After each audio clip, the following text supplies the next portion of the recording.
भगवान राम की नगरी, जिसे अयोध्या कहा जाता है, जहां पुत्र का पिता के प्रति समर्पण, त्याग, बलिदान और सम्मान दिखाई देता है, जहां भाई के बीच तथा प्रेम दिखाई देता है, जहां पत्नी और पति के बीच अटूट संबंध दिखाई देता है, जहां मित्रता में छोटा बड़ा राजा रंक नहीं देखा जाता, जहां न्याय के लिए युद्ध और अपनों के लिए बलिदान देखा गया।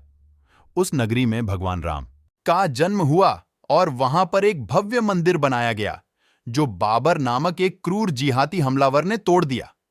इस बनाकर दोबारा तैयार करने में 5 सदियों से ज्यादा का समय लग गया। पर क्या आप जानते हैं, जो मंदिर बाबर ने तोड़ा था, वह मंदिर किसने बनाया था और कैसा था?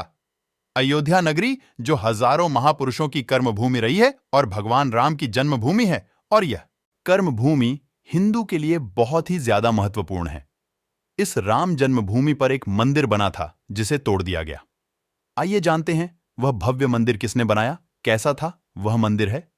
शोध अनुसार पता चलता है, भगवान राम का जन्म 5114 में हुआ था। चैत्र मास की नवमी को रामनवमी के रूप में मनाया जाता है।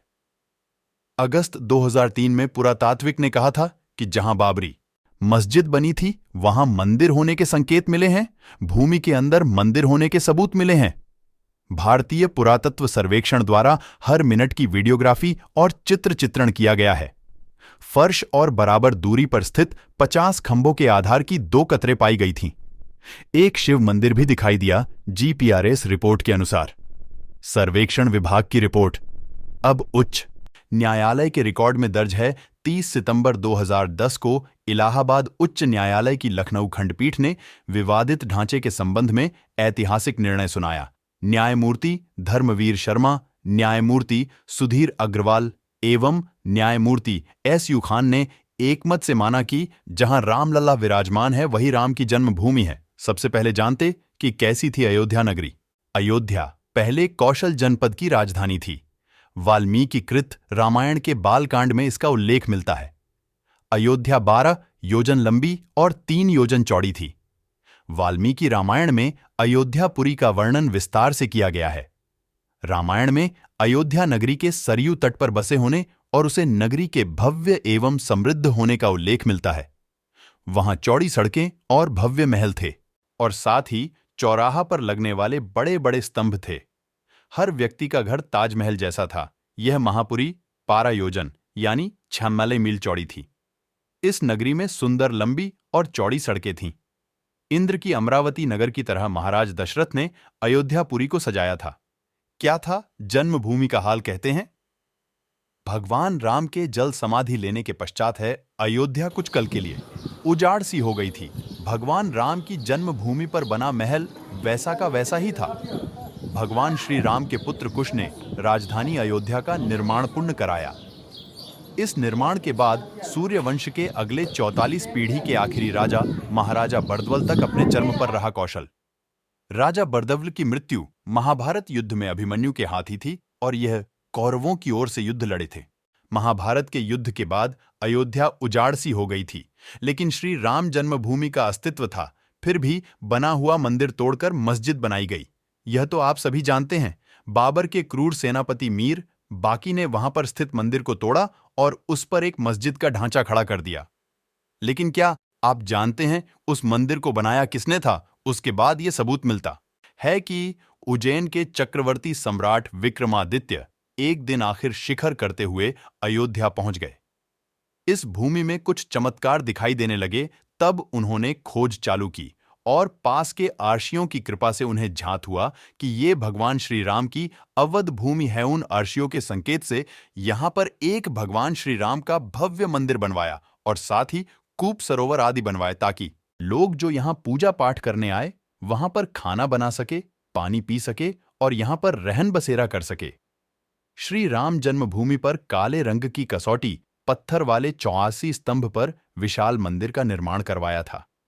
इस मंदिर की भव्यता देखते ही बनती थी। विक्रमादित्य के बाद के राजाओं ने उसे समय पर इस मंदिर की देखरेख की। उनमें से एक शुंग वंश के प्रथम शासक पुष्यमित्र ने भी मंदिर का जीवन उदार करवाया था। पुष्यमित्र का एक शिलालेख अयोध्या से प्राप्त हुआ था, जिसमें उसे सेनापति कहा गया है।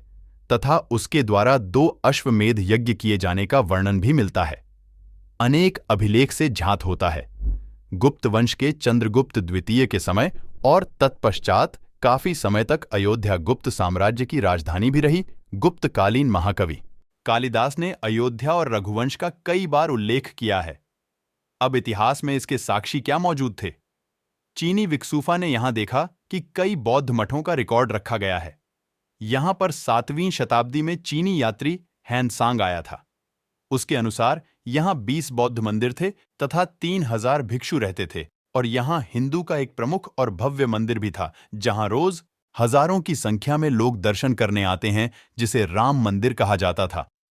इसके बाद ईसा की 11वीं शताब्दी में कनौज नरेश जयचंद आया तो उसने मंदिर पर सम्राट विक्रमादित्य के प्रशस्ति शिलालेख को उखाड़कर अपना नाम लिखवा दिया। पानीपत के युद्ध के बाद जयचंद का भी अंत हो गया। इसके बाद भारतवर्ष पर आक्रांताओं का आक्रमण बढ़ता गया और आक्रमणकारियों ने काशी मथुरा के साथ ही अयोध्या में भी लूटपाट की और पुजारी की हत्या कर मंदिर और मूर्तियां तोड़ने का कर्म जारी रखा। लेकिन 14वीं सदी के अंत में अयोध्या में राम मंदिर को तोड़ने में आक्रांता सफल नहीं हो पाए। विभिन्न आक्रमण के बाद भी सभी तूफानों और मुसीबत को खेलते हुए श्री राम के जन्मभूमि पर बना भव्य मंदिर 14वीं सदी तक बचा रहा और खड़ा रहा। कहते हैं सिकंदर लोदी के शासनकाल के दौरान मंदिर को तोड़ा गया और उसकी जगह बाबरी ढांचा खड़ा कर दिया गया। कहते हैं मुगल साम्राज्य के संस्थापक बाबर के सेनापति ने बिहार अभियान के समय अयोध्या में श्री राम के जन्म स्थान पर स्थित प्राचीन और भव्य मंदिर को तोड़कर एक मस्जिद का ढांचा खड़ा कर दिया, जो 1992 तक विद्यमान रही। 1528 में अयोध्या पड़ाव के दौरान बाबर ने मस्जिद निर्माण का आदेश दिया था, परंतु अब एक सुखद समाचार मिला है।